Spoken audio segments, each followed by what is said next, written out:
Ko, sobra pa sa 5 minutes yung yung earthquake. Naiyak na ako.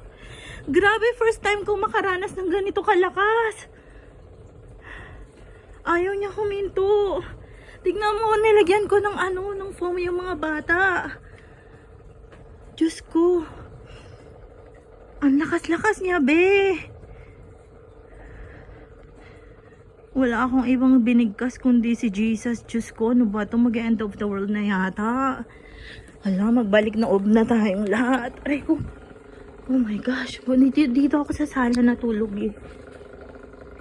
Oh my gosh, oh my gosh. Grabe, I'm so shocked with the earthquake. Si Hadasa, sinabi ko maglagay ng unan sa ulo. Diyos ko, nakatulala, be. Ang lakas ng earthquake kasi dito kami sa may sala natulog. Ito, napakalakas nito, oh. Tunog ng tunog yung glass. Diyos ko, nahilo ako. Sobra pa. Umabot yata ng 3 minutes yung earthquake na yun, o 5 minutes. Diyos ko, naiyak na ako, be. Alam mo, si David nandito sa tabi ko, oh. Sandali lang, na-tense ako. Sandali, iilawan ko, be, ha. Hindi pa ako natulog. 11 AM dito, be. Diyos ko, Lord. Oh my God. Ayun, naririnig ko na yung mga polis. Ayan, oh, tignan nyo. Oh, timing na timing. Stay calm and seek shelter. Be, pagkalabas na ito, biglang nag-earthquake. Ito si David, oh. Nilagyan ko nito, oh. Diyos ko, buti hindi nahulog yung nakalagay dito na gatas niya. Yung dalawa, nakatulala lang si Hadasa. Sabi ko maglagay ng unan. Why didn't...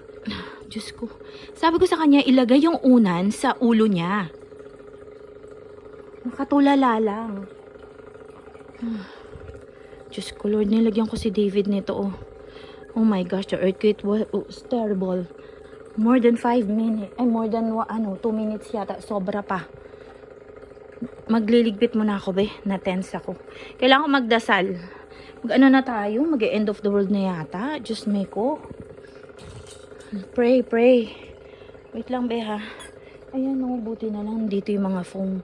Ganun pala ako pag may earthquake. Kukunin ko lang yung foam. Di ba dapat under ka ng table?